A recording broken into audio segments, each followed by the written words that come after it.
આજ તો મિત્રો એટલા બધા રૂપિયા લઈને ગયો ને ખાલી 50 રૂપિયા જ પાછા આવ્યા. કહાની કંઈક એવી છે, મિની બ્લોગ જોતા જાઓ.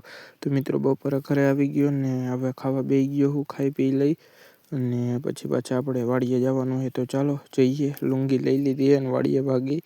તો મિત્રો વાડીએ આવી ગયો ને આપણી જૂની ગાડી આવી રહી નવી અને હવે આપણે જવાનું હોય એડામાં પાણી વારવા. તો ચાલો આપણે આવી ગયા મિત્રો એડામાં પાણી વારવા ને એડામાં પાણી કરી દીધું ચાલુ.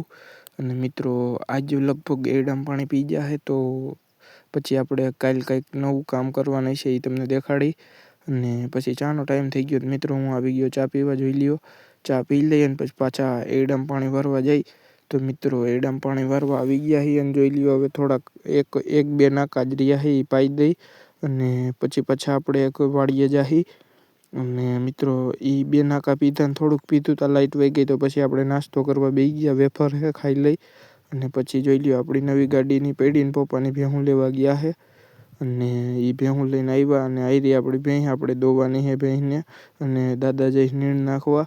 અને હવે હું તમને મળું સીધો ઘરે. તો મિત્રો ઘરે આવી ગયા અને મિત્રો અહીંયા આપણે કસરત કરવા માંડ્યા છીએ. જોઈ લ્યો થોડીક કસરત કરી લઈ અને પછી દૂધ દેવા જવાનું હોય તો દૂધ દઈ આવું અને પછી પાછો તમને મળીશ. તો મિત્રો કસરત કરી અને કસરત કરી લીધી ને મિત્રો હવે જાઉં છું દૂધ દેવા. દૂધ દઈ આવું ને પછી આવીને પાછો તમને મળું. તો મિત્રો પપ્પાએ કીધું કે પૈસા જમા કરાવતો હોય તો 2000 રૂપિયા લઈને જાઉં છું. અને મિત્રો ખાણના પૈસા જમા કરાવ્યા ને 50 રૂપિયા જ પાછા આવ્યા. મિત્રો જોઈ લ્યો કેટલી મોંઘવારી વધી ગઈ ને પછી 11:15 થઈ ગયા હતા. તે મિની બ્લોગ કરી દીધો એન્ડ અને મળું તમને નવા મિની બ્લોગમાં. તો લાઈક શેર સબસ્ક્રાઈબ કરી દેજો અને સપોર્ટ કરજો.